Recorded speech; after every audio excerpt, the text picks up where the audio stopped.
fellas over at Bait Saver Hooks sent me some more hooks. Heard my comment about wondering what these would be like if I were to tie some flies with them. They sent me some 3/0 hooks, two 3/0 hooks and two 6/0 hooks. Move that device, perhaps get it out of the way. That's what holds the hook, the bait onto there.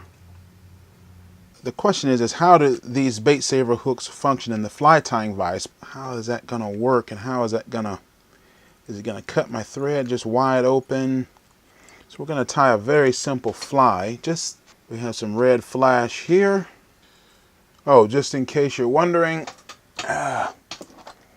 whenever I'm tying flies, Stuka Bear is on the job, ready for inspection. So, people don't really know about Stuka Bear, but he's always around.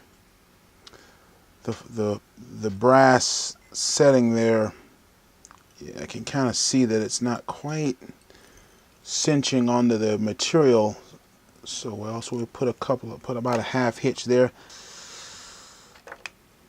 Let's back around, make it stand up some. That's all right. Yeah, that's standing up some.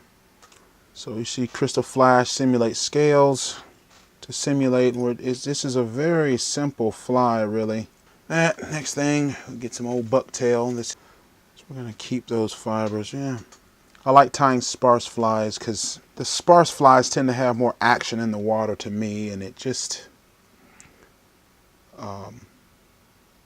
I think part of it is just the minimalist in me. A lot of people may not know I was a musician in a former life, and I love minimalism in music. And I think some of that minimalism translates into the flies that I tie. So again, long fibers, olive here. The reason I don't like using these big hooks in my flies, although people do buy them from me, is that they're just too heavy. The hooks themselves are too heavy. It sinks. It sinks. And so, with these little flies like this, these guys are essentially neutrally buoyant, but they are up in the water column, up above the weight and stuff, even with my long hand lines and stuff. Sort of simulates, this black will simulate sort of a peacock herl or something. I'm taking to tying with more natural fibers and things now, and I really only use synthetics to get the flash I want. There's the red and the black here. It's the same things as black flash. The black here is they reflect light. Okay, you see what I'm saying? They reflect light. It sends light back into the same direction from whence it came. And then the crystal flash refracts light. In other words, it sends it off into all directions in a prism. That's why it looks all it looks like a rainbow.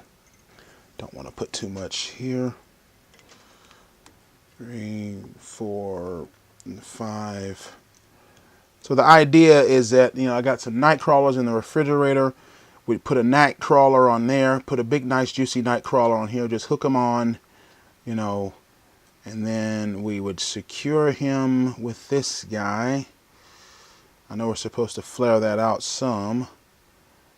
And then push this lever back. That's the thing I'm worried about.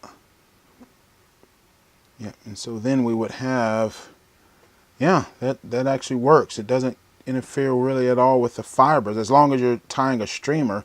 Now, if you tied a body onto that, it wouldn't work because you'd cover that up altogether and you would lose the ability to do that. Baitfish colors, it simulates basically shad, basically a thread fin shad pattern. There, you got gills, scales, olive color on the top, and then the thread fin that's coming there. And it flows very nicely in the water. Very sparse fly. It'll catch fish. Bait Saver hook. Here's a Mudstad 3/0 hook. As you can see, way shinier. And then here's the fly right here. Baitfish pattern. Alright guys, that's all I got for the day. Plan on hitting the river tomorrow, and I will see you guys in.